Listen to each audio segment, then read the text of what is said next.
La prédica la titulé Las cualidades que un cristiano sano debe de desarrollar. Las cualidades, las características que un cristiano sano debe, y subrayo debe, es un deber, nos debemos a eso, de desarrollar. La palabra nos lleva a segunda de Pedro, capítulo 1, versículos desde el 5 al 8. Segunda de Pedro, capítulo 1, versículo 5 en la Reina Valera, dice así: vosotros también, poniendo toda diligencia, por esto mismo, añadid a vuestra fe virtud, a la virtud, conocimiento, al conocimiento, dominio propio, al dominio propio, paciencia, a la paciencia, piedad, a la piedad, afecto fraternal, y al afecto fraternal, amor. Porque si estas cosas están en vosotros y abundan, no os dejarán estar ociosos ni sin fruto. Acuérdense bien lo que cuando el Señor habla de los ociosos, los perezosos, en términos espirituales, los que se quedan sin fruto espiritual en su vida, teniendo como cristianos al mismo Espíritu Santo en nosotros. Bueno, acuérdense lo que el Señor dijo de ellos, que no heredarán el reino de Dios. O sea, no son dignos de ser hijos de Dios.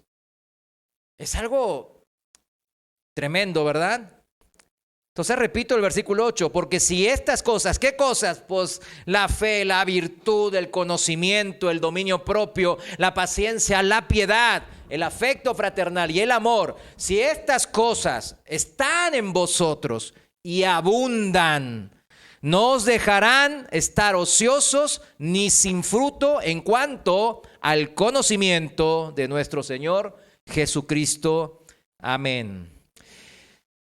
El último domingo aprendimos que según la palabra de Dios hay una enfermedad que es la más letal y mortífera, es la peor de las enfermedades, porque el que la padece puede sentir que quizás pues no le pasa nada inmediatamente.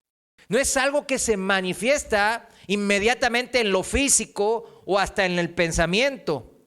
Pero a la larga, esta enfermedad nos lleva a una muerte segura si no la tratamos. Una muerte peor que la física, que dura. ¿La física dura cuánto? ¿Cuánto dura la muerte física? ¿Se puso a pensar cuánto dura la muerte física? Menos de un segundo. ¿Sí me entiende? Cuando un hombre se muere, no es que pues me estoy muriendo en 10 minutos. ¿Sí me entiende? Se corta la vida por determinadas falencias corporales, digamos, el corazón se para, pues no hay oxígeno en los órganos vitales, dejan de funcionar, etcétera. Pero cuando se deja completamente, la vida sale de nosotros, eso es inmediato, mis hermanos. Inmediato. Pero la muerte segura de la que habla esta enfermedad en la Biblia es la muerte segunda, la muerte eternal, la muerte sin fin. Imagínense la diferencia. Estoy tratando de hacer la analogía. ¿Cuántos tienen miedo a una muerte que no dura ni un segundo? ¿Sí entiende? Pero ¿cuántos no le tienen miedo a la muerte que dura para siempre? Es hasta ilógico, ¿verdad? Este tema. Yo a ver, me pongo a pensar y digo, increíble cómo somos los seres humanos, ¿verdad? De que tenemos miedo a algo que es efímero, rápido y hasta a veces sin dolor. Pero no le tenemos miedo o el temor que corresponde a una muerte que no termina nunca. Esa enfermedad de la que habla la Biblia, la que nos lleva a una muerte segura y eternal, esa enfermedad, ¿qué dijimos que era? A ver, dígalo. El pecado, muy bien. La paga del pecado, su consecuencia es la muerte espiritual, dice la palabra de Dios. O sea, No podemos tomar a la ligera esta afirmación bíblica que sale del mismo pensamiento de Dios. El que sufre esta enfermedad de manera recurrente, no estoy hablando de tropiezos, estoy hablando de recurrir. ¿Qué significa? Practicarlo de una manera seguido, constante, o sea, en la vida cotidiana. En la vida cotidiana. Entonces, la persona que sufre el pecado, un pecado en particular, de manera recurrente, una y otra vez, y otra vez. Muchas veces esa persona no siente los síntomas hasta que es demasiado tarde. Y no lo siente no porque no haya síntomas, que sí los hay, sino que está endurecido su corazón. La Biblia le llama a eso endurecimiento de corazón. Su alma significa, el corazón representa el alma, el ser interior nuestro. Se vuelve insensible a la palabra de Dios, al medicamento. Si la palabra de Dios me dice que no practique el pecado, que vaya una vez convertido y no peque más, y yo sigo pecando y sigo pecando sobre algo, obviamente no estoy tomando la medicina seriamente, ¿verdad que no? Puedo ir al médico y hasta el médico me dice, híjole, como a mí me dijeron cuando tomaba mucho, señor, su hígado parece el hígado de una persona de 70 años. Usted va a morir joven si sigue así, me dijo el médico, nunca me olvido. Y me dice, le tiene que parar ya. ¿Pero cuándo es ya? ¿Próximo año? No, ya. Ya tiene que parar. Entonces, yo estaba insensible. Yo conocía la palabra, pero estaba insensible, endurecido mi corazón del medicamento. Fui al doctor. Voy a la palabra. La leo, digo amén. Alabo, hay alabanzas que tienen que ver con esa palabra. Y hablan de la santidad. Pero, ¿después qué hago? Sigo en el pecado. O sea, no me tomo los remedios. Me recetan, voy a la farmacia, hasta compro el medicamento, compro la Biblia. Leo y escucho la palabra, me congrego.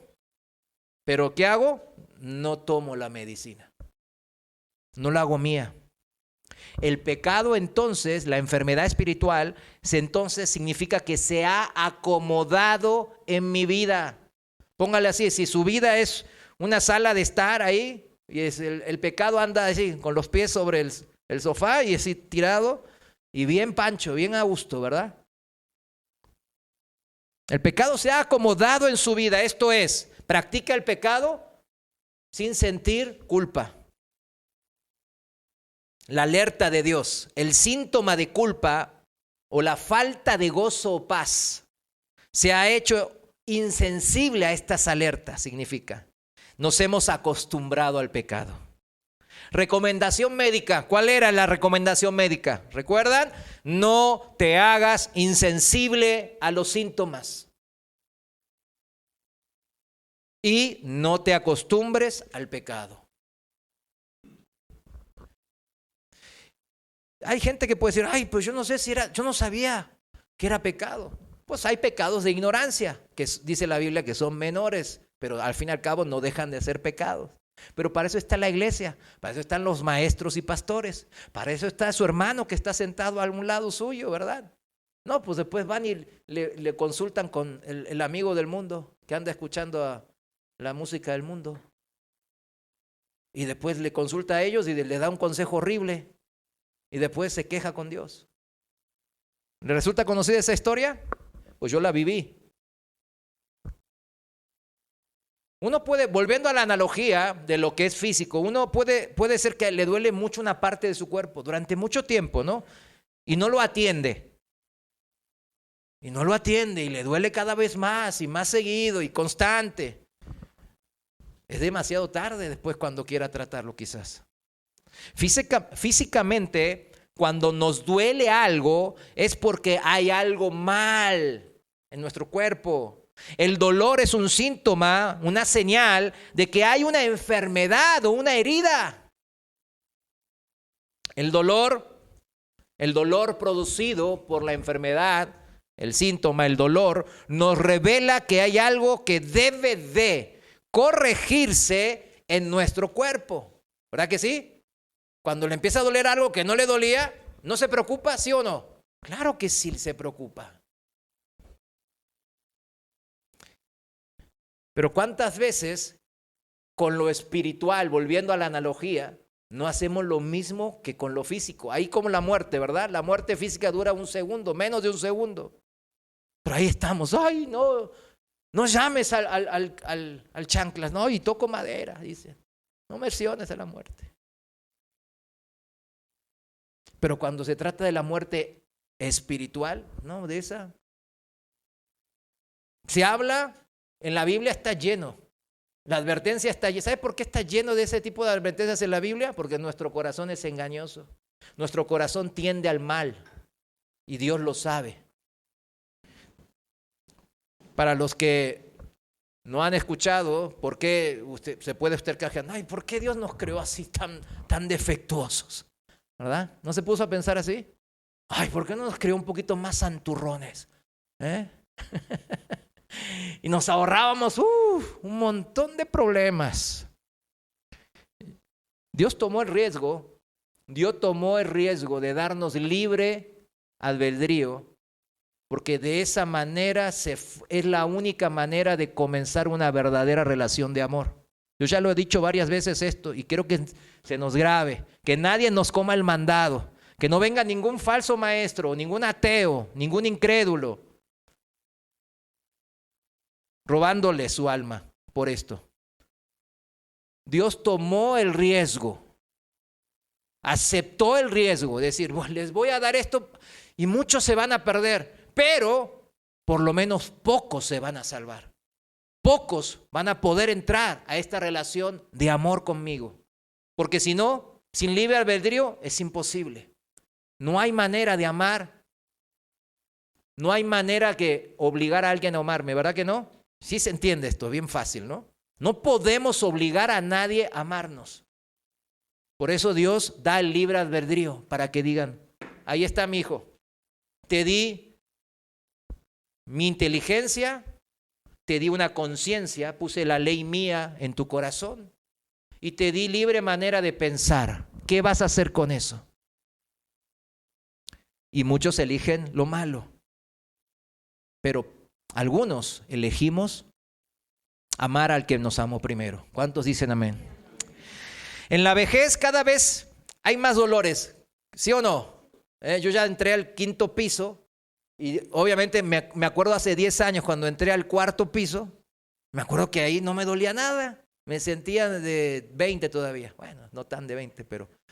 Y cuando entré al 30, pues los jóvenes que tienen 30 dicen, no, me acuerdo que tenía 10 y tantos, sí, pues es lo mismo, ahí van entrando los pisos y acumulamos ¿qué? Dolores, ¿verdad? Acumulamos dolores. La vejez... pues es como un acumuladero de dolencias, ¿no? Físicas, hablando físicamente, ¿no? Algunos de esos dolores, pues son tratables médicamente hablando, ¿no? Vamos al médico y el médico dice, mira, hágale así y hágale asado, tome esto, cuídese, menos coca, menos coca, menos café no le agregue el azúcar de perdido, etcétera, etcétera. Cosas que a veces no le hacemos caso. Hoy en la reunión va a haber seguro refrescos. Ahí me van a ver tomando coca. Pero en mi casa no tomo, ¿verdad? Bueno, ahí está mi esposa, poniendo caras, diciendo, pues en mi casa no tomo, ¿verdad? Pues aquí aprovecho. Pero fíjese, pero vamos al médico. Bueno, eso todavía no me ha pasado a mí, pero algunos de ustedes que peinan más canas me han dicho, ¿no? Que dicen, no, pues eso ya no tiene remedio, ¿verdad? Es parte ¿de qué? De su vejez, de la edad. El otro día me decía un pastor ahí de Casa de Oración de que sí, ¿no? Pues dice, no, pues ya tengo más de 70. Pues es parte del show, me decía. Y decía, no, sí es verdad, pastor. Son inherentes a la edad.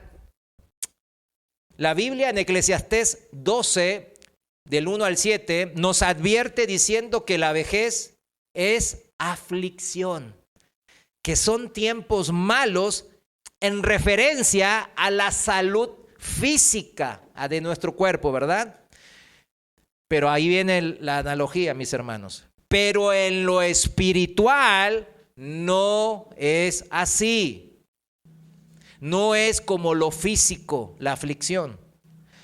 La persona madura espiritualmente, en el Nuevo Testamento, ¿cómo le llaman a la persona madura espiritualmente? Obispo o anciano, ¿verdad que sí? Obispo o anciano. El anciano no es el que está... Bueno, hay una tendencia de que mientras más edad, pues en el cristianismo, pues más sabio uno se vuelve, ¿verdad? Más maduro espiritualmente, pero no en todos los casos, obviamente. Aquí cuando se menciona anciano, tiene que ver con madurez espiritual. Madurez espiritual. La que uno puede tener por muchos años de servicio constante y responsable delante de Dios. La que se ha hecho en base a tomar la responsabilidad dentro de la familia carnal, o sea, en mi carne, y mi familia espiritual. La persona madura espiritualmente que da testimonio de un carácter cada vez más parecido al de ¿quién? De Cristo, ¿verdad? De Jesús. El carácter, la manera de ser, o sea, la imagen de mi ser interior, de mi alma y de mi espíritu, ¿verdad? Porque físicamente todos nos vemos al espejo, ¿verdad que sí? Y decimos, ay, qué guapetón, qué guapa eres, ¿no? ¿Se miran ustedes así o no se miran así? Algunos dicen, no, pues soy el más guapo, la más guapa de todos, ¿verdad? Yo qué sé. Pero el alma y el espíritu, ¿cómo se puede ver? ¿Cómo? ¿A través de qué? El carácter. El carácter. Habla de la belleza espiritual de las personas. Que es, ¿es más importante la belleza espiritual del ser interior que la exterior, sí o no? Así la Biblia lo dice, ¿verdad? Especialmente hay un pasaje en Pedro que dice, el apóstol dice bien claro, que más que las cosas externas se centren más en ¿qué? En la belleza interna. Bueno, la persona que es madura espiritualmente es la que se va formando en base a las cualidades que son inherentes de Jesús, de Jesucristo.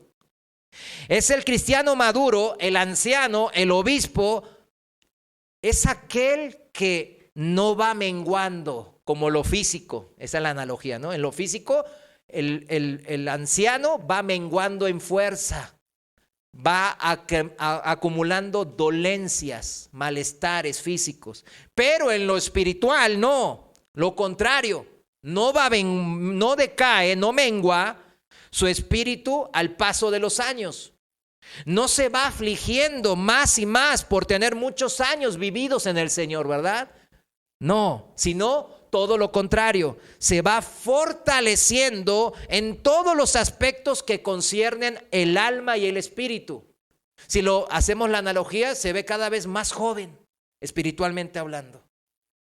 Se siente más joven, rejuvenecido, renovado, ¿verdad? Esa es la manera. Aunque mi cuerpo, dice el apóstol, se va envejeciendo, el espíritu se va rejuveneciendo. Esta es la maravilla de ser que hijos de Dios. Claro, también un ser interior, un alma y un espíritu rejuvenecido en el Señor, también repercuten, dice la Biblia, que repercuten ¿dónde? En el cuerpo.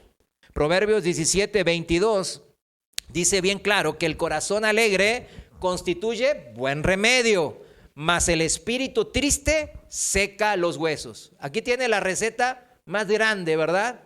O sea, si usted está todos los días gruñón, enojado, envidioso, con celos, en peleas, pues obviamente su cuerpo lo va a resentir, ¿verdad? Siempre. Si no, la Biblia mentiría, ¿no? A mí me parece que no miente, ¿no? El espíritu triste hace que los huesos se sequen. Significa que uno que pierda la salud. El gozo, la alegría de aquí, la que habla el Proverbios 17, el gozo en toda circunstancia es una cualidad solamente inherente al cristiano maduro. Primera de Tesalonicenses 5:16, el apóstol Pablo nos pide a todos los cristianos que desarrollemos eso. Y nos pide, estén siempre, ¿qué? Gozosos, alegres. Él nos da la receta, la manera de cómo debemos de vivir. Entiendo que no es tan fácil de ponerlo en práctica, claro que no. Pero el cristiano maduro, el anciano, el obispo, es el que busca el gozo constantemente. O sea, aunque podamos perder ese gozo momentáneamente a lo largo del transcurso del día, pero nosotros volvemos a recordar la palabra de Dios, la receta médica espiritual de Dios, y volvemos y decimos, no, Señor, yo quiero buscar tu gozo. He perdido este gozo. Porque uno sabe o no sabe cuando pierde el gozo. ¿Verdad que sí lo sabe? Inmediatamente lo sabemos. Inmediatamente. El cristiano maduro es el que busca ese gozo constantemente, aún en situaciones adversas, difíciles. ¿Y qué pasa? Y lo encuentra cada vez más fácilmente. Cada vez va a ser más fácil encontrar ese gozo. ¿Cuántos se quieren gozar todo el tiempo? ¿Verdad que todos? Amén. Es la manera que el Señor nos invita a vivir una vida de cuerpo, alma y espíritu saludable. En la palabra de Dios para todos, el Proverbios 17:22 dice, la alegría es como una buena medicina, pero el desánimo es como una enfermedad. Pues ahí lo tiene, ¿no? Ahí tiene la receta, ¿verdad? Y la medicina. La alegría es la medicina. El anciano espiritual, el maduro espiritual, busca sus fuerzas ¿en quién? En Cristo, en Dios. Y esas fuerzas, al buscarlas que se generen en el Señor, esas fuerzas son ilimitadas y por eso dice que se van renovando cada día. O sea, no mengua, no decrece, ni se corrompe. Vayamos al Salmos capítulo 92, versículo desde el 12. Salmos 92, 12 en la Reina Valera. A mí los salmos siempre me gusta leerlos de la Reina Valera, ¿verdad? Porque es como lo aprendimos desde antes. Pero vayamos ahí al versículo 12. Dice, el justo florecerá como la palmera. Crecerá como cedro en el Líbano, plantados en la casa de Jehová. En los atrios de nuestro Dios florecerán. Aún en la vejez fructificarán. Estarán vigorosos y verdes, para anunciar que Jehová mi fortaleza es recto y que en él no hay injusticia. Significa que el Señor nos usa como que espejos suyos. Miren, este es mi hijo. Así está. Aunque se vea bien, híjole, físicamente no tan bien.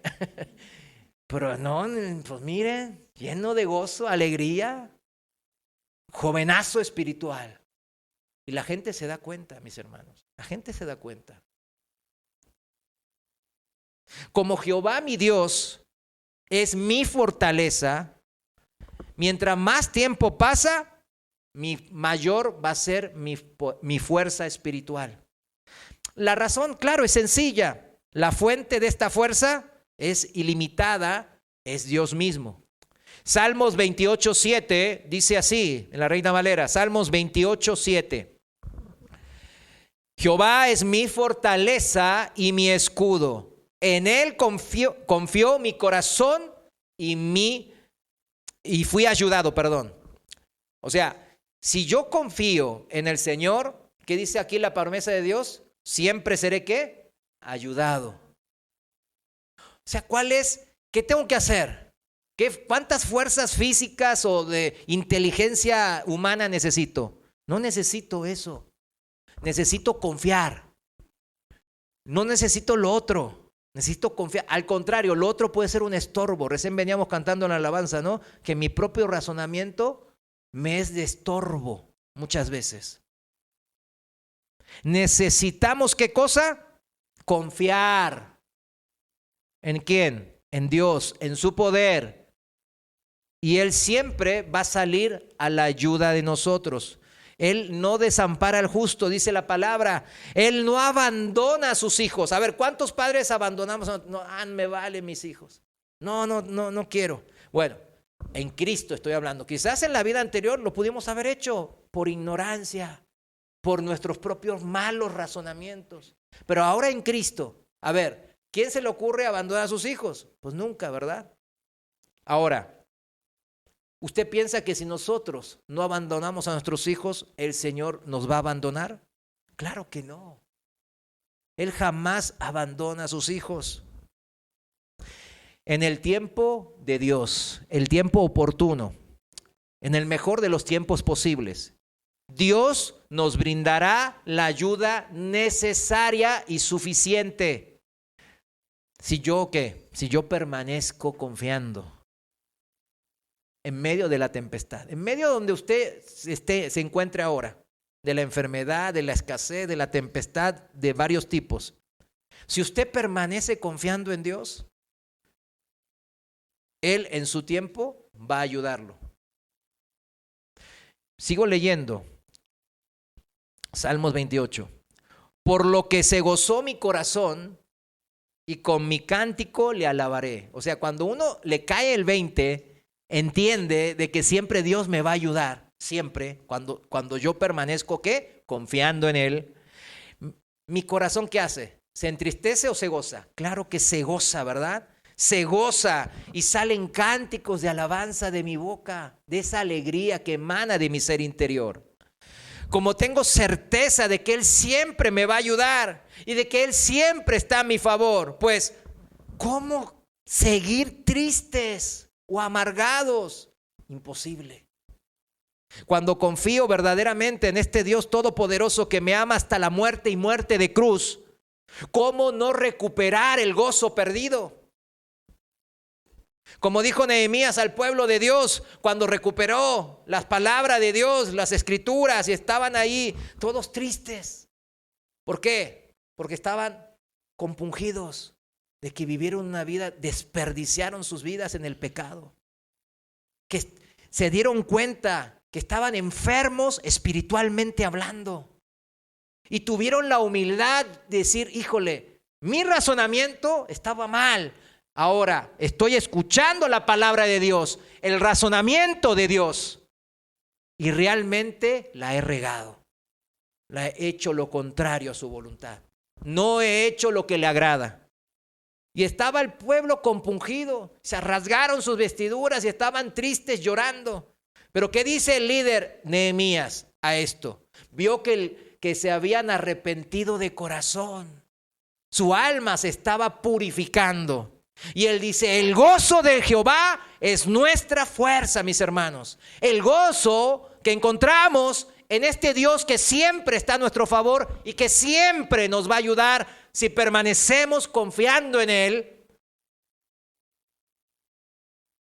Ese gozo debe de manifestarse. Exhortó al pueblo de Israel a que cambie su lamento en baile, a que dejen de estar tristes, porque ahora el Señor será reconciliado con ellos y está a su favor y les va a ayudar.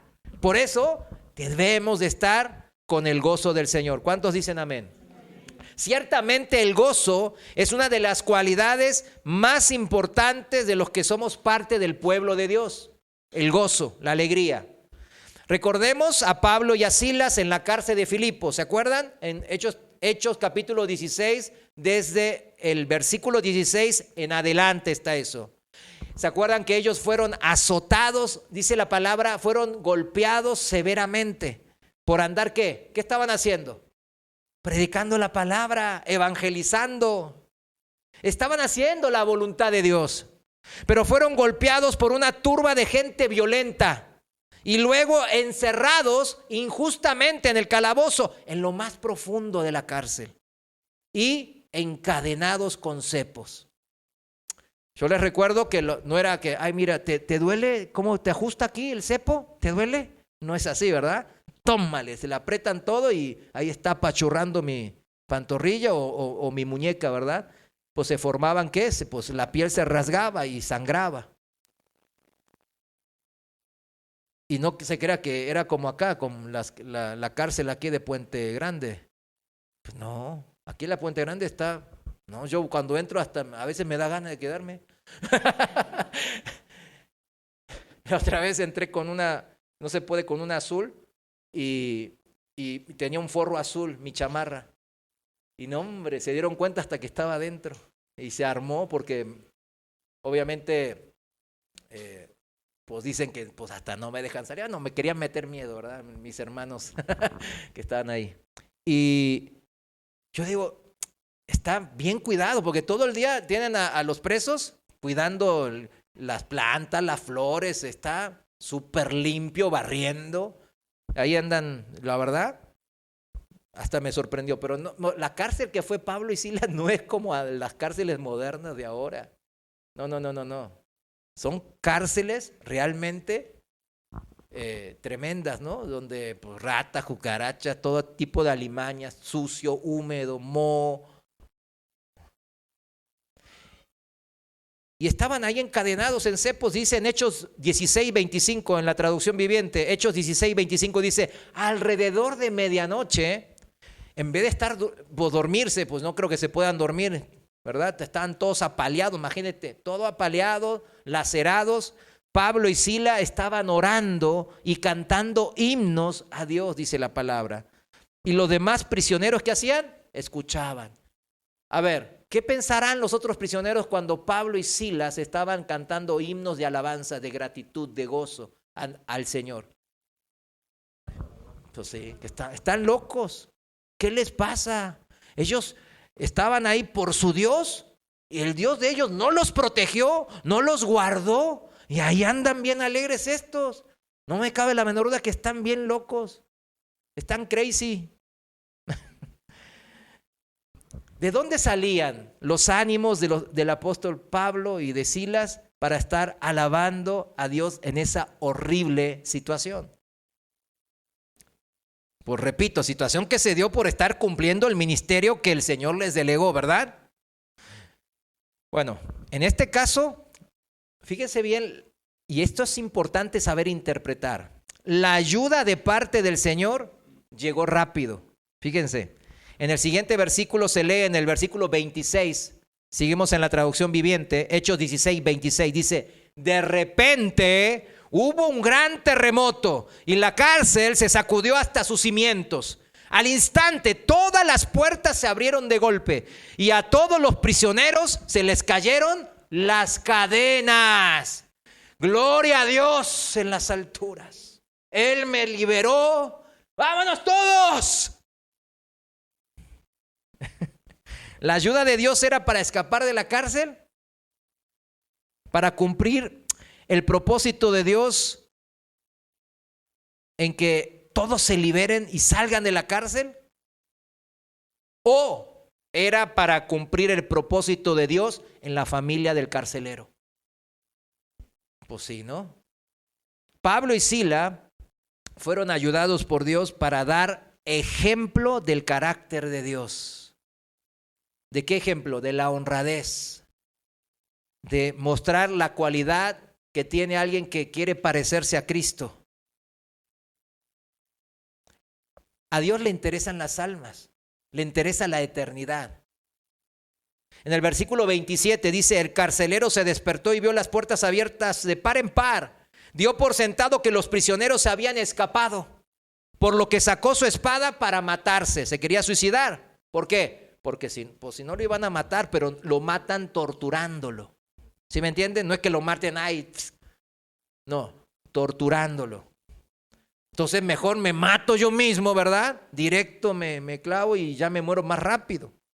Pero Pablo le gritó, detente, no te mates, estamos todos aquí. Yo creo que los otros que estaban con Pablo y Silas, ¿sabe por qué se quedaron? Porque dijeron, no, el Dios sí les respondió. Ahora vamos a salir, pero no están saliendo. El Dios que le respondió a ellos, estos no están saliendo. Quédense porque estos no salen. A ver qué hacen. Y Pablo dice, estamos aquí, detente, no te suicides. El carcelero pidió una luz y corrió al calabozo y cayó temblando ante Pablo y Silas. Después los sacó y les preguntó, señores, ¿qué debo hacer para ser salvos? Y esta es la pregunta del millón. Esto es lo que quería el Señor. No que todos salían escapando, dando gloria a Dios, ¿verdad? No. Esto es lo que quería. Que el carcelero sea confrontado y busque la salvación. Ellos les contestaron, cree en el Señor Jesús y serás salvo, junto con todos los de tu casa. ¿Cuántos dicen amén? Esta palabra es espectacular, ¿no? Bueno, versículo 32. Y le presentaron la palabra del Señor tanto a él como a todos los que vivían en su casa. Aún a esa hora de la noche, el carcelero los atendió y les lavó las heridas. Enseguida ellos los bautizaron a él y a todos los que estaban de su casa. Bueno, el carcelero los llevó adentro de su casa y les dio de comer, y tanto él como los de su casa se alegraron, se gozaron porque todos habían creído en Dios. Aquí está. La ayuda de Dios fue para salvar almas. Acuérdense siempre Dios piense, debemos de aprender a pensar en función de ¿qué? Del pensamiento de Dios. Y el pensamiento de Dios siempre quiere ¿qué? Que todos se salven, que todos procedan al arrepentimiento.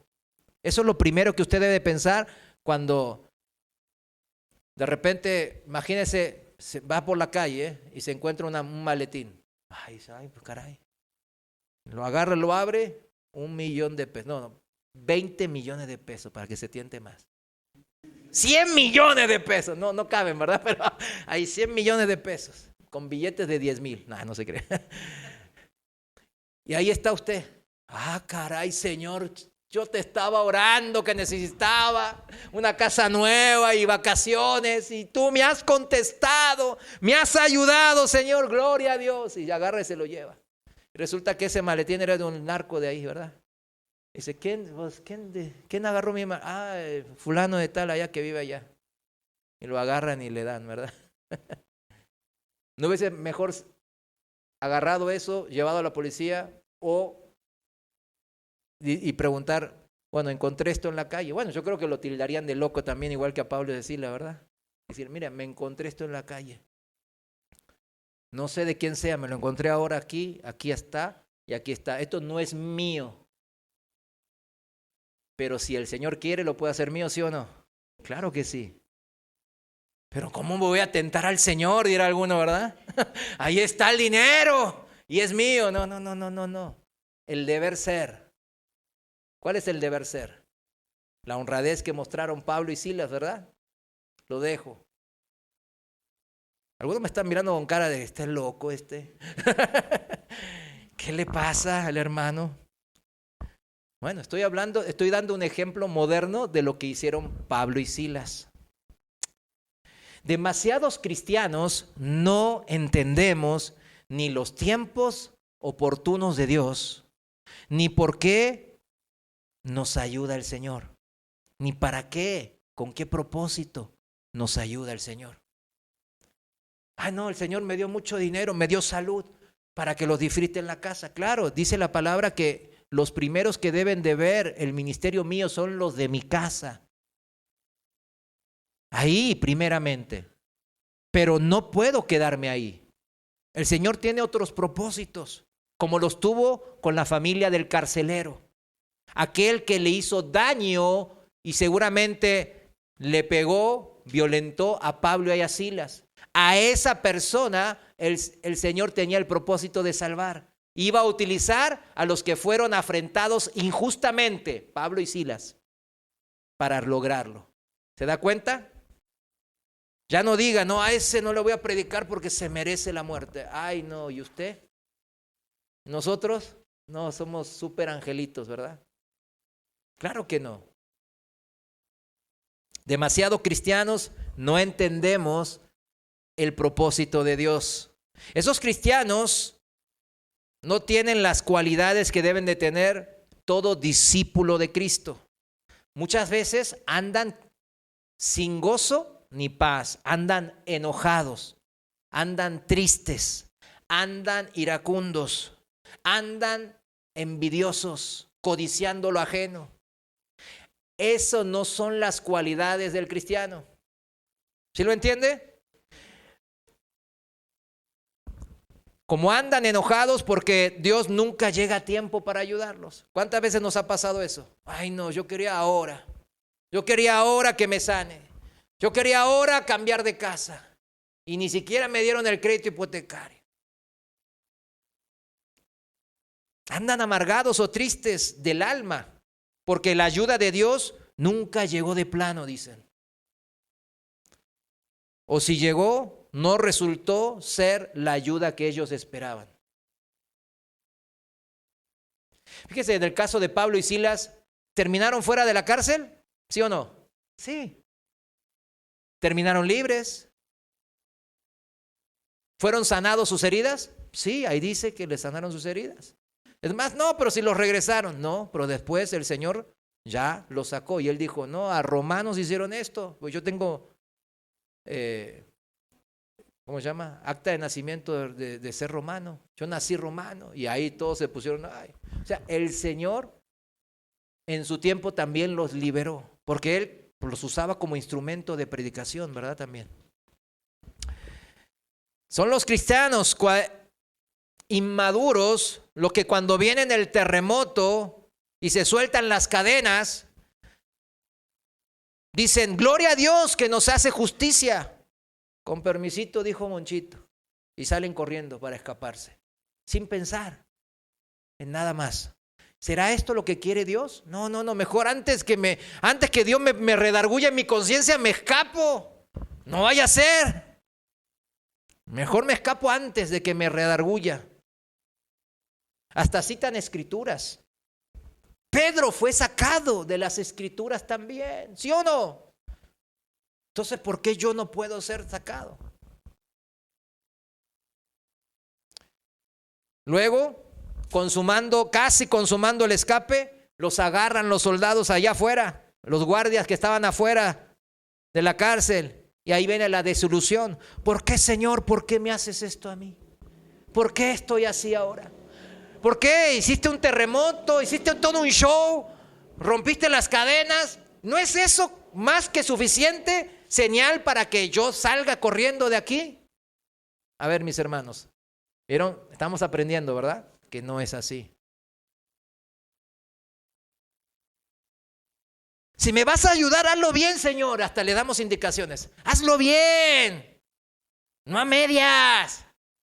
No me gustó, Señor. Y se quedan enojados con Dios.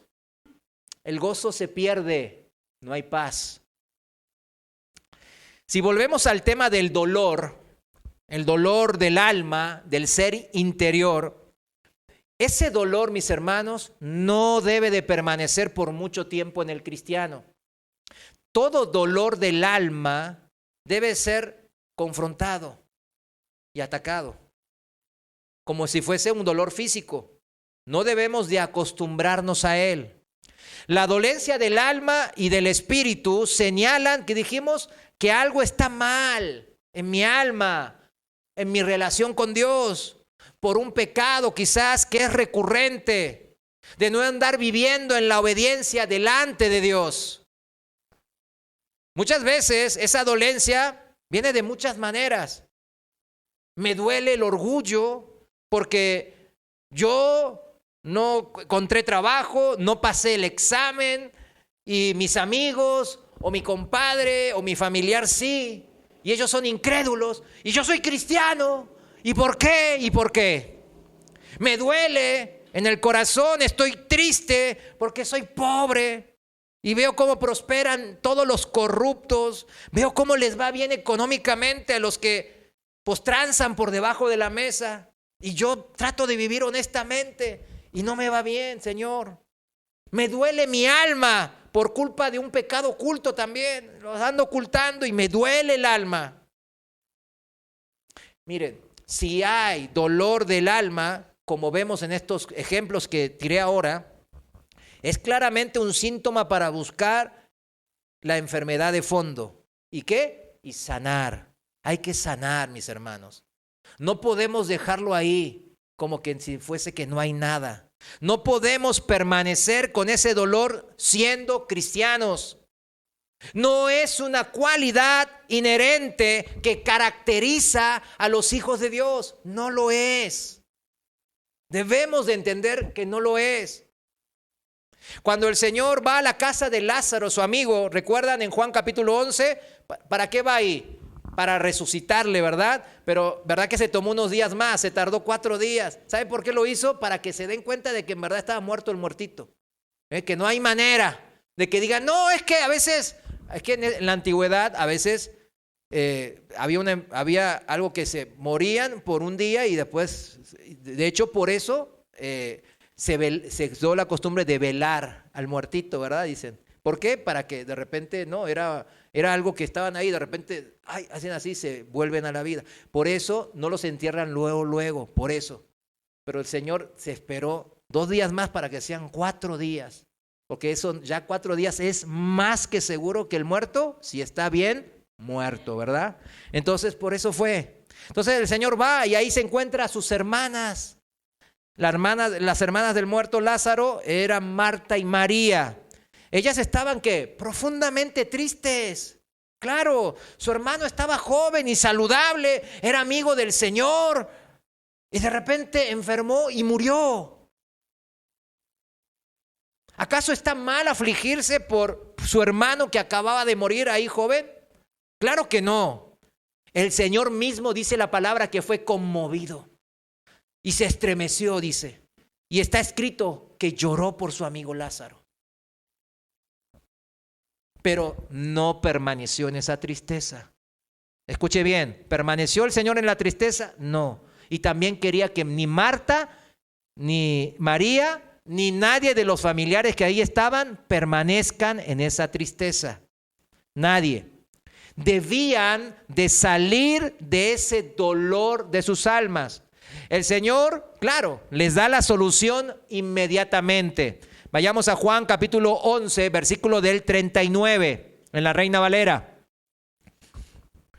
Juan 11, 39, viene la solución del Señor para la tristeza de todos los familiares y de Él mismo. Dijo Jesús, quitad la piedra. Marta, la hermana del que había muerto, le dijo, Señor, hiede ya está podrido, ya huele mal, porque es de 4 días. Jesús le dijo, ¿no te he dicho que si crees verás la gloria de Dios?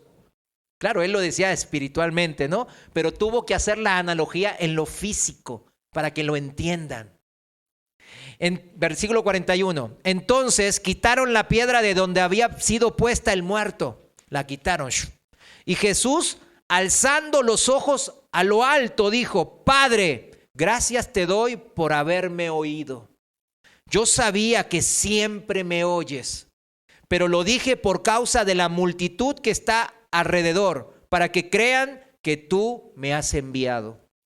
Y habiendo dicho esto, clamó a gran voz, Lázaro, ven fuera. Y el que había muerto salió, atada las manos y los pies con las vendas todavía, ¿verdad? Y el rostro envuelto en un sudario. Jesús le dijo, desatadle y dejadle ir. Jesús hizo una gran demostración del poder de Dios. ¿Para qué? Para, no que, pues yo creo que Lázaro estaba mejor muerto, ¿verdad que sí? Porque ya estaba en la presencia de Dios, gozándose. Pero lo trajeron a sufrir, ¿verdad? Pues ni modo.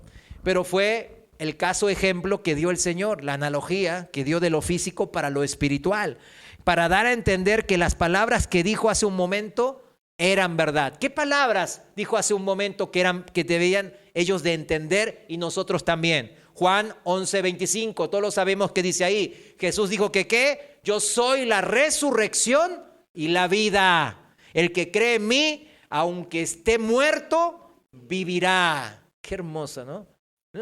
Una de las mejores promesas. Versículo 26 dice, y todo aquel que vive y cree en mí, no morirá eternamente. ¿Crees esto? ¿Crees esto, hermano? Amén. Pues si cree es porque es cristiano. Si esto todavía no lo cree, pues no se engaña a sí mismo. Todavía le falta fe. Necesita confiar en el Señor. El dolor del alma, entonces, debe de desaparecer pronto. ¿Al qué? Al recordar que todo lo que hemos creído, que Jesús es el Cristo, el Hijo del Dios viviente, ¿qué pasa? Resucitaremos para vida eterna. Porque el que está sobre la muerte y es el dador mismo de la vida es Jesucristo, la resurrección y la vida. ¿Cómo está de dolores de alma mi amado hermano en Cristo? ¿Cómo se encuentra? ¿Cómo se encuentra de dolores, de tristeza del alma? ¿Qué síntomas siente en su ser interior? Son alertas. La depresión, yo le he dicho y hemos predicado varias veces acerca de la depresión y la amargura. Ahí están las prédicas en el internet que las subimos. Entiéndalo, eso no es pecado, pero si uno permanece ahí es porque falta fe. Ahorita lo estamos aprendiendo. El Señor le está enseñando de cómo salir de eso. Él tuvo que resucitar a Lázaro. Nosotros no necesitamos que resucite un Lázaro aquí, ¿verdad que no? No. ¿Por qué? Porque Él ya resucitó de entre los muertos. Amén. Y eso es lo que creemos. Somos testigos de la muerte y de la resurrección de nuestro Señor Jesús. Amén.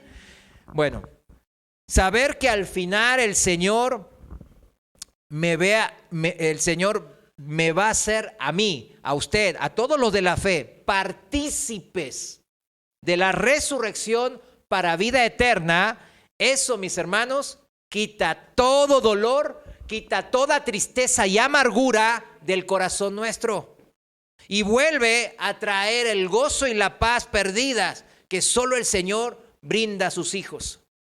El gozo y la paz son cualidades que emanan ¿de quién? Del Espíritu Santo que hemos recibido los que hemos creído, mis hermanos. Por eso, las denomina, el gozo y la paz en la Biblia se denominan como parte del fruto del Espíritu Santo. ¿Se tienen o no se tienen, mis hermanos? ¿Sí entienden, no? O sea, uno es cristiano o no lo es. Uno tiene el gozo del Señor, la paz que sobrepasa todo entendimiento o no la tiene. Así de sencillo. Cuando yo me convertí, cuando supe realmente que estaba en Cristo, realmente no cambió nada en mi situación en ese momento, claro. Pero una paz y un gozo sobreabundaron en mi ser interior. Eso es lo que yo sé que todos los que somos cristianos vivimos en la conversión, al nacer de nuevo del Espíritu de Dios. Y no nos podemos mentir a nosotros mismos acerca de esto. Es importante. La alegría que trae las cosas de este mundo no pueden ser mayores a la alegría que nos brinda el Señor por ser hijos de Él, por ser partícipes de la resurrección para vida que Él va a traernos a todos los de la fe. La alegría que traen las cosas de este mundo, claro, no es pecado tampoco, pero que son efímeras y pasajeras. Como diría el rey Salomón, de todas las cosas de esta vida, de todo lo que Él, porque no creo que aquí nadie tenga más dinero, más mujeres, más salud, más buena ropa y más poder y fama que el rey Salomón. Y él que dijo de todo eso, son vanidad. Que es como perseguir el viento, dice otra traducción, ¿verdad? O sea, lo tenemos y de repente ya no lo vamos a tener. La paz de este mundo, también, mis hermanos, es momentánea, es frágil, no dura. Chéquelo bien, cuando viva paz de este mundo, va a ver que no le dura mucho. Romanos 14, 17, pasaje importante. Por favor, vayamos ahí todos juntos. Romanos capítulo 14, versículo 17 en la Reina Valera. Y dice así la palabra de Dios: porque el reino de Dios no es comida ni bebida, no es riquezas, no es salud como, ¿verdad? No es eso, no se trata de eso el reino de Dios, sino que se trata justicia, paz y gozo. ¿En quién? En el Espíritu Santo. ¿Qué significa esto? Escuche bien. El reino de Dios viene a nosotros, ¿por qué? Cuando nos arrepentimos de pecados y creemos en lo que está en ¿dónde? En la Biblia, ¿sí o no? Así dice la palabra de Dios. Bueno, el reino de Dios viene a nosotros entonces a través de la promesa del Espíritu Santo. Cuando Dios mismo viene a morar a mi ser interior, ¿qué pasa? Nos trae, número 1, justicia. Número 2, paz. Número 3, gozo. Número 1, nos trae justicia. ¿Cómo? Buscamos ahora compartir esta justicia divina, anunciando a Jesucristo y a este crucificado. Este es el evangelio que nos es, ¿cómo dice la palabra? Justicia de Dios. ¿Para qué? Para salvación. Acuérdese, somos partícipes del reino de Dios porque Él nos hizo justicia de Dios a través del evangelio. Número 1. Número 2, nos trae ¿qué? Paz. Es la paz que dice el apóstol Pablo que sobrepasa todo entendimiento en Filipenses 4:7. O sea, la paz que Pablo y Silas tenían, ¿en dónde? En la cárcel, golpeados, magullados, despreciados, y ahí estaban alabando al Señor porque tenían paz. Esa paz nos protege ¿de qué? De los malos pensamientos de nuestro corazón engañoso, porque nos trae claridad de mente. Fíjese que cuando uno no tiene paz en su alma, en su corazón, siempre, ¿qué anda? En confusión, anda en desorden. Desorden en su manera de pensar. Cuando no hay paz, cometemos malas decisiones, tomamos malas decisiones. Por eso la paz que sobrepasa todo entendimiento es muy necesaria para una vida sana cristiana. 3, ¿qué nos da? ¿Qué nos trae ser cristianos? Junto con el Espíritu Santo nos trae el gozo, que es la alegría de mi corazón, de saber, de estar reconciliados con Dios y ya tener el sello de su promesa, el mismísimo Espíritu Santo en nosotros. Pues qué más seguridad podemos pedir para confiar en lo que habrá de venir, en lo que todavía no hemos recibido, ¿qué es? La resurrección para vida eterna de todos los que oímos con fe la palabra de Dios y la ponemos en práctica. Esa es el gozo que traemos, mis hermanos, el mismo gozo que les demostró a todos los familiares de Lázaro cuando lo resucitó y les dijo: yo soy la resurrección y la vida. En base a estas cualidades principales que todo cristiano hemos ya recibido como fruto del Espíritu Santo al creer: justicia, la justicia de Dios, la paz y el gozo. Ahora, en base a eso, tenemos que construir, tenemos que desarrollar cualidades que pueden y deben de aparecer y crecer ahora sí, ahora que tenemos justicia en nuestra vida, la justicia de Dios, la paz de Dios y el gozo de Dios en nosotros. Por eso, el título de la prédica de hoy: las cualidades que un cristiano sano debe de desarrollar a partir de eso que hablamos recién. Primero, debe ser ¿qué? Sano. Debe de tener justicia, paz y gozo en su ser interior, la presencia del Espíritu Santo, su guía. Luego viene nuestro permanecer en esa vida, en la fe. Nuestro esfuerzo como buenos soldados de Cristo, como buenos atletas del Señor. ¿Qué hace un soldado, un atleta? Se ejercita, ¿verdad? Se prepara. No se duerme. No está ahí que ocioso, ¿sí me entienden? Ay, no, pues me da flojera congregarme. Ay, no. Dígaselo a nuestros hermanos en Medio Oriente, o en China, o en Corea del Norte. Andan que quieren congregarse y no pueden. Y cuando lo hacen los agarran y los torturan y los ejecutan. Yo a veces digo, híjole, No saben la reprimenda que podemos llevarnos por ser ociosos en siquiera lo más básico, congregarse, ¿verdad?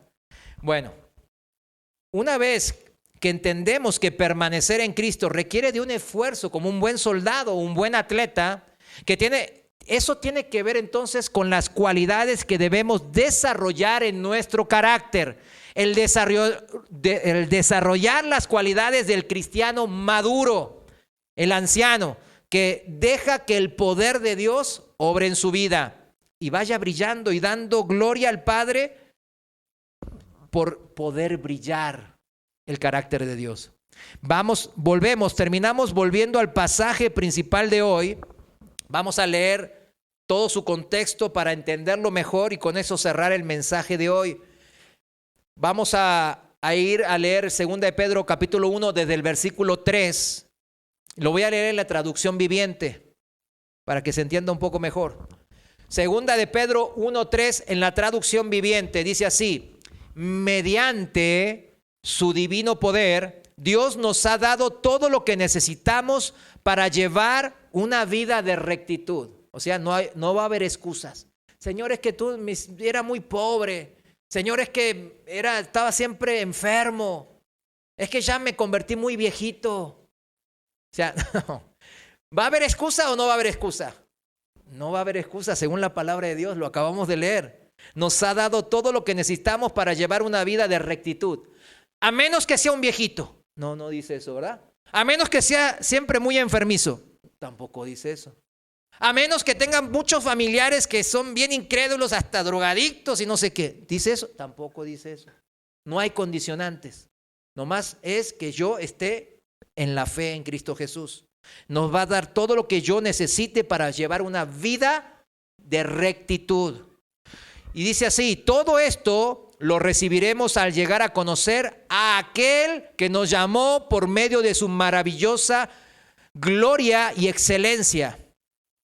O sea, nos dio su palabra, ¿para qué? Para oír con fe y recibir el Espíritu Santo, que dijimos nos trae justicia de Dios, paz de Dios y gozo de Dios. Versículo 4. Y debido a su gloria y a su excelencia, nos ha dado grandes y preciosas promesas. Acá viene lo importante. Estas promesas hacen posible que ustedes participen de la naturaleza divina y escapen de la corrupción del mundo causada. ¿Por qué los causa la corrupción del mundo? Por los deseos humanos. O sea, no le echen la culpa a Dios. La maldad que vemos en este mundo es por nuestros anhelos mundanos, la vanagloria de la vida, los deseos de la carne, los deseos de los ojos. ¿Sí lo entiende? Bueno, somos cristianos y ya no vivimos para nosotros mismos. Entiéndalo. Yo sé que esto puede sonar a algunos, híjole, ay, qué tremendo, ¿a poco? Vaya y lea la palabra de Dios. Los cristianos ya no vivimos para nosotros mismos. Entiéndalo. Si esto le causa mucho problema, vaya y peléese con Dios, ¿verdad? Porque mi pensamiento nunca lo va a superar a Él. El cristiano no vive ¿para qué? Para la comida y la bebida, leímos, ¿verdad? En Romanos. No vivimos ya para eso. Es algo, ¿qué significa? Secundario. Si no vivimos por fe, para el reino de Dios principalmente. Ahora, ¿qué son estas promesas que hacen posible que participemos de la naturaleza divina y escapemos de la corrupción del mundo? Mire, dos puntos. Las promesas de Dios, la primera promesa, ¿cuál fue? Enviarnos ¿a qué? Su Santo Espíritu. Eso hace posible que participemos de la naturaleza divina a través del fruto del Espíritu Santo, que se va a manifestar si seguimos su guía. Si no le hacemos caso, el fruto del Espíritu Santo, o sea, la justicia de Dios, la paz y el gozo de Dios, no se van a manifestar en nosotros, aunque seamos cristianos. ¿Por qué? Porque no le hacemos caso. Pero la primera promesa que hace que sea posible participar de su reino, de su naturaleza divina, es recibir al Espíritu Santo por arrepentirse y creer en la palabra. buscamos ahora expandir, no mi negocio, no esto, si eso como secundario no es pecado, no es pecado, pero buscamos por sobre eso el propósito de Dios, que es expandir su reino celestial, su reino eternal en los corazones de las personas, como al carcelero, predicándoles ¿qué? La justicia de Dios, el evangelio. Y lo hacemos con la paz y el gozo, como Pablo y Silas, con mansedumbre y fidelidad a la verdad que hemos creído. Y número dos de las promesas de Dios es su regreso triunfal. Ese todavía no lo hemos vivido, ¿verdad que no?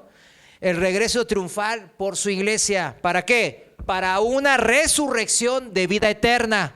Esa que nos mostró un poquito con la resurrección de Lázaro. Esa que él dice que él fue el primero de los frutos cuando él resucitó, ¿verdad? De entre los muertos. Su regreso triunfal va a marcar el comienzo de la resurrección para vida eterna.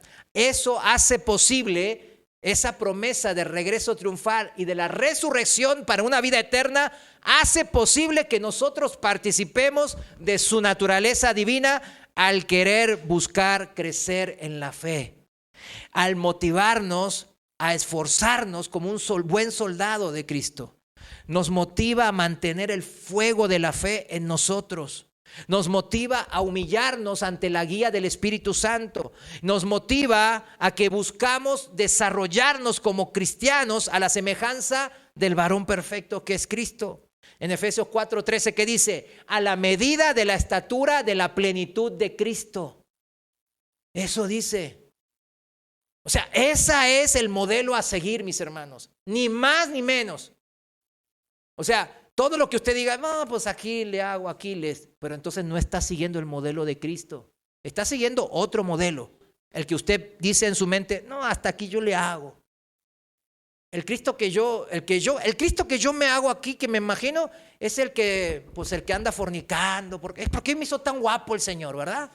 Entonces, porque las mujeres me persiguen. Entonces yo tengo que andar fornicando con todas las que se me crucen, coqueteándoles con ellas. Y viceversa las mujeres, porque las mujeres no se quedan atrás. En el mundo son hasta, yo digo, híjole. Entonces, volvemos. Ese Cristo que nosotros nos hacemos aquí, ese no es la estatura de la medida de la plenitud de Cristo. No, es otro Cristo. Es el anticristo que nos hacemos en nuestra cabeza. Cuidado con andar siguiendo otros Cristos fabricados en nuestra mente. Y todo esto, mis hermanos, todo esto que habla de nuestro carácter, de nuestras cualidades como cristianos, ¿basados en qué? En la promesa del Espíritu Santo, número 1. Número 2, en la promesa de la resurrección para vida eterna. Todo esto se hace en el orden de Dios, no a mi manera, a la manera de Dios. Versículo 5, dice así, este es el orden de Dios. Escuche bien. Versículo 5, ahí en 2 Pedro 1. En vista de todo esto, conclusión, esfuércense al máximo por responder a las promesas de Dios. O sea, ¿esas promesas son muy buenas o no son buenas? ¿Sí o no? Recibimos al Espíritu Santo, tenemos paz y gozo a pesar de cualquier circunstancia. ¿O menosprecia esas promesas? ¿Verdad que no? No, el cristiano valora esas promesas. Y por eso dice, por lo visto, esfuércense ¿a qué? A mitad. Sean mediocres. No, en el trabajo sí échenle ganas, pero aquí no, aquí pueden, porque Dios es bueno. ¿Dice eso? No, esfuércense al máximo por responder ¿a qué? A las promesas de Dios. Porque las promesas son muy, muy buenas, mis hermanos, No son mediocres las promesas de Dios. Dios nos ha ganado para resurrección de vida eterna. Viviremos como reyes y sacerdotes en la eternidad, como herederos de Dios, junto a Cristo, con un cuerpo semejante al de Él. ¿Y qué más? Dirá algún cristiano despistado. No, ¿qué más? A ver, que le aumente. A ver, levante la mano, ¿quién está con esa actitud? No sé. ¿Vale la pena esforzarse al máximo por esta promesa de Cristo? ¿Amén? ¿Amén o no amén? Amén. Bueno, seguimos leyendo el versículo 5. Entonces, complementando su fe, porque ahora añadiendo a nuestra fe, con abundante provisión de excelencia moral. Entonces no alcanza, nomás hice la oración de salvación hace 40 años, ya me salvé, ya con eso no alcanzaba. No, acá dice que no. Acá el Dios dice que no. Porque dice que hay que añadirle a esa fe inicial, ¿qué? Una abundante provisión de ¿qué? Excelencia moral. Subráyenlo. Integridad.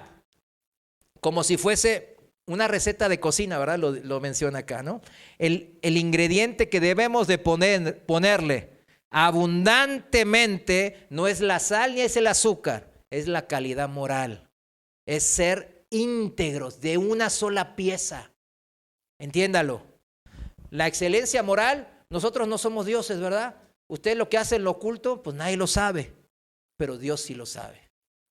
La excelencia, ahora seguimos rápido, ya para querer terminar rápido, porque ya algunos me miran con cara de poca excelencia moral.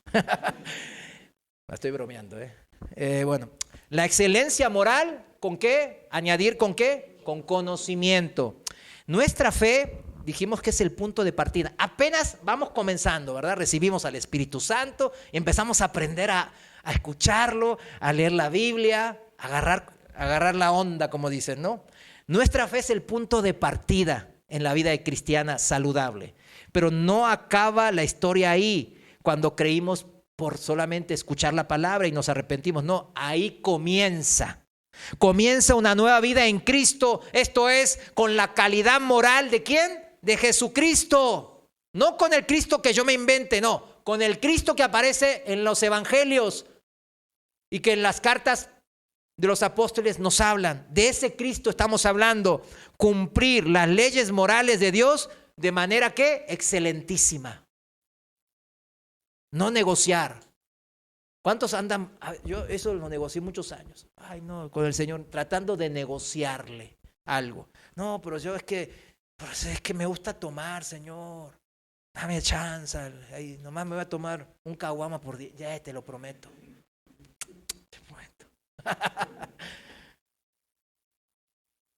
No, comienza con la calidad moral, la exigencia que solo Cristo puede brindar. Cumplir la manera, ¿él qué? ¿Él pecó, dice la Biblia? Dice que nunca pecó. Mientras más le pongamos de este ingrediente de la excelencia moral, más pongamos de este ingrediente, mayor base sólida para nuestra madurez espiritual. Y ahora, ¿cómo cumplimos las leyes morales de Dios? Acá dice, número 1, con conocimiento ¿de qué? De la Biblia. ¿De qué Biblia? La Biblia. Léala. Léala. Vaya, congréguese a una iglesia de sana doctrina.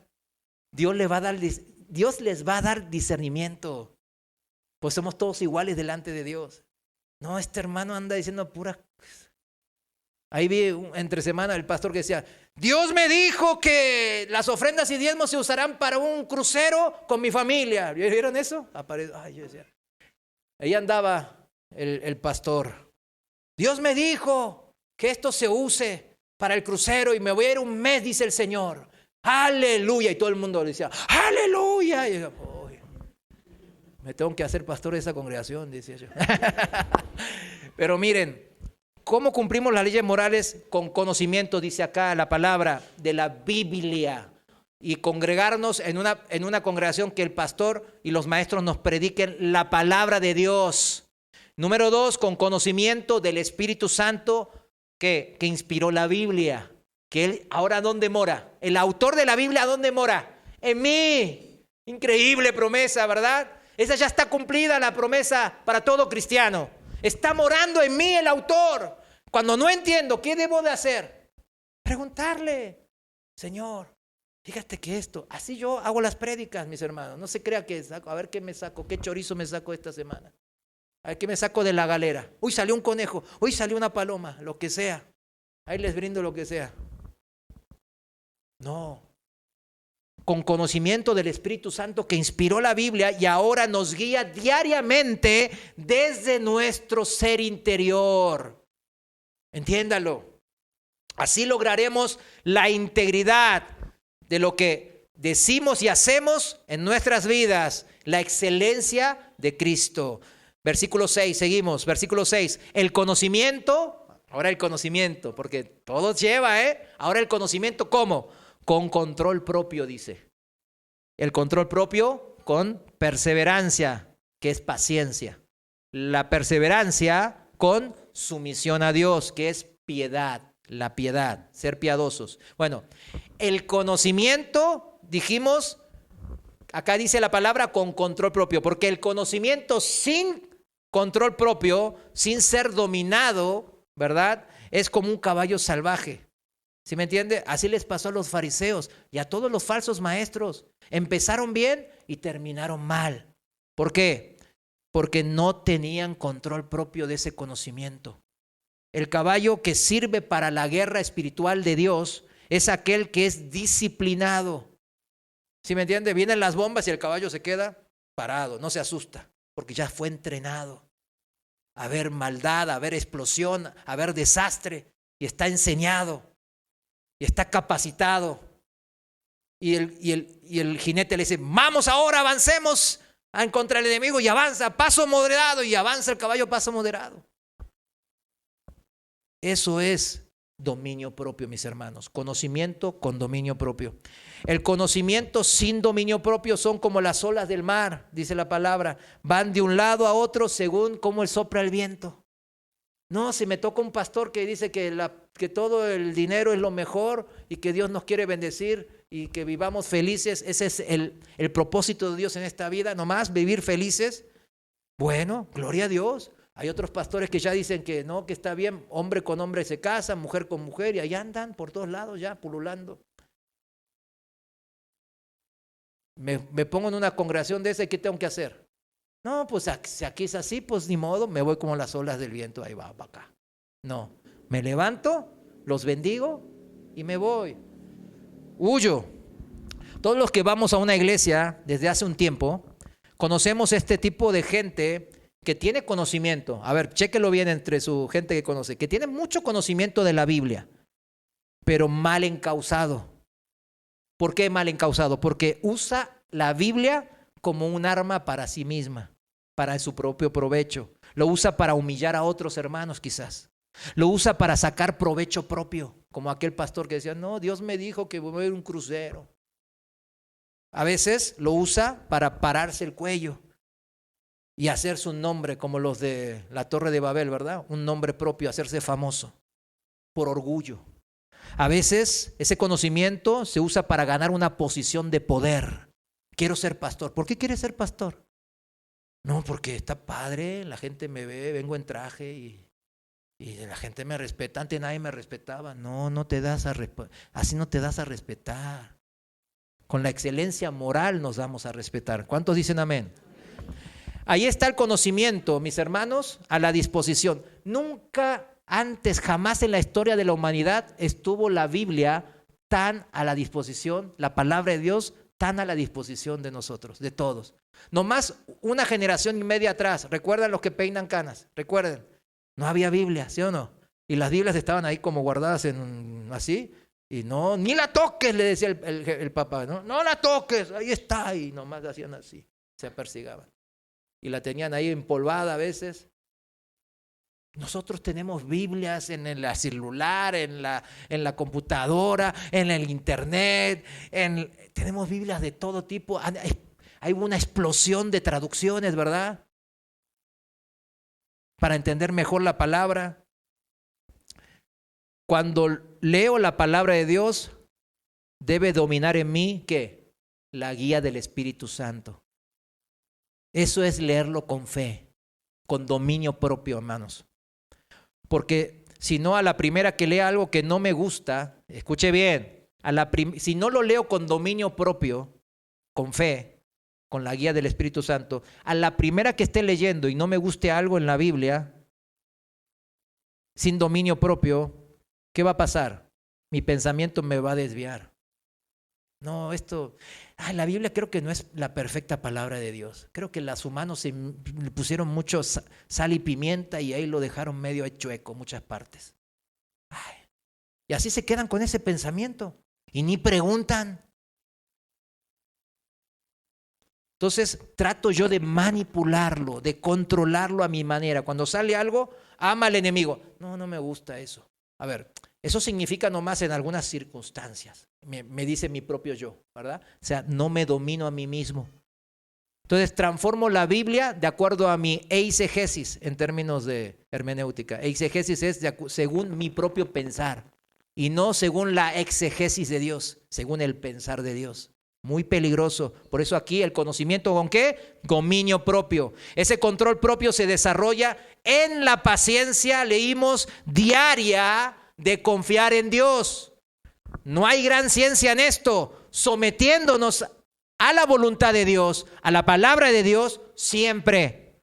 Dice, la perseverancia, la paciencia, con sumisión, piedad. Siempre. Aunque esté en una situación crítica, me sujeto a Dios, aunque parezca que eso me perjudique en ese momento. Me sujeto y punto. ¿Cuántos dicen amén? 7. La sumisión de Dios con afecto fraternal y el afecto fraternal con amor por todos. Por todos. Si mi sumisión a Dios, mi piedad, no se añade con afecto fraternal, terminaré como los que solo se entraron aquí al cristianismo como una religión nomás. Porque el cristianismo sí es una religión, ¿verdad? Pero no se queda en una religión, sino pasa ¿a qué? A una relación. Empieza como una religión y continúa como una relación. Sigue siendo religión, claro, ¿no? Pero continúa ya. Es la única religión que se traduce en una relación real con el Dios vivo. La única, no hay otra. Por eso en las otras no se lleva nunca una relación, porque su Dios es un Dios creado por la mente humana. Por eso el congregarse toma tanta relevancia en el desarrollo correcto de la vida cristiana. Primera de Juan 1:5 dice así, Primera de Juan, no lo busques, yo se lo leo. Primera de Juan 1:5, me voy rápido. Este es el mensaje que hemos oído de Él y os anunciamos. Dios es luz y no hay ningunas tinieblas en Él. Si decimos que tenemos comunión con Él y andamos en tinieblas, mentimos y no practicamos la verdad. Pero si andamos en luz, como Él está en luz, tenemos comunión unos con otros. Unos con otros. Y la sangre de Jesucristo, su Hijo, nos limpia de todo pecado. ¿Cuántos dicen amén? Regresamos al pasaje en 2 de Pedro capítulo 1, versículo 8, ya para terminar. Versículo 8. Cuanto más crezcan de esta manera, ¿qué manera? Pues vaya y lea todos los versículos anteriores. ¿Está bien? Cuanto más crezcan de la manera de Dios, al orden que Dios acaba de ponernos y enseñarnos. Cuanto más crezcan de esta manera, más productivos y útiles serán en el conocimiento de nuestro Señor Jesucristo. ¿Cuántos decimos amén? Esta es la manera correcta de crecer en la nueva vida en Cristo, de ser maduros espirituales, de ser sanos en el espíritu. Ese es el orden de Dios para desarrollar las cualidades del cristiano maduro. Versículo 9 cierra el mensaje, dice, pero los que no llegan a desarrollarse de esta forma son cortos de vista o ciegos y olvidan que fueron limpiados de sus pecados pasados. Así que, amados hermanos, y no me voy a cansar de decir esta palabra, esfuércense, y otra vez lo digo, esfuércense por comprobar si realmente forman parte de los que Dios ha llamado y elegido. Hagan estas cosas y nunca caerán. Entonces Dios les dará un gran recibimiento en el reino eterno de nuestro Señor y Salvador Jesucristo. ¿Cuántas maneras habrá de vivir una vida madura en Cristo? Nomás es esta, mis hermanos. Hoy lo hemos aprendido y ya no hay más. Quizás alguno estaba cometiendo el pecado por ignorancia, pero ya no hay ignorancia. Ya nuestros ojos fueron abiertos claramente ante esta palabra de Dios. Así que les exhorto, les suplico que no lo tomen por aquí y se vaya por este oído. Les suplico, porque la Biblia bien dice que no hay otro camino y no hay otra manera y no hay otro orden. Es solo un orden y es este. ¿Cuántos dicen amén? Póngase de pie, por favor. Vamos a orar. Señor, te damos gracias por esta palabra que ordena nuestras vidas, que ordena nuestros pensamientos, Señor. Perdónanos, porque muchas veces decidimos vivir a nuestra manera, sin dominio propio, y usamos tu conocimiento como cristianos que somos, para beneficio propio, mi Dios. Perdónanos. Ayúdanos a tener la madurez de Pablo y Silas, que comprendieron que con las puertas abiertas en la cárcel, las cadenas que se cayeron, no era el propósito de Dios que salieran corriendo, sino que el propósito de Dios era salvar almas, las almas de ese carcelero que los había agredido y de toda su familia que no conocían. Señor, ayúdanos a tener esta madurez de los apóstoles, esta madurez que nos lleva a hacer tus propósitos y vivir la naturaleza divina que tú nos has dado a través del Espíritu Santo, a través de los frutos del Espíritu Santo. Señor, debemos de hacer nosotros el esfuerzo. Sabemos que el carácter de Cristo no se hace así nomás en nuestras vidas. Debemos de poner el esfuerzo de nuestra parte, como todo buen soldado hace en su ejército, como todo buen atleta hace por una corona efímera en las Olimpiadas. Nosotros lo hacemos por una corona de justicia eterna, mi Dios. Y hemos entendido lo importante que es eso. Gracias, Señor, por ordenar nuestro pensamiento y nuestras vidas. Gracias por este camino a la madurez cristiana. En el nombre de Jesús. Amén. Quédese un momento, medite con el Señor.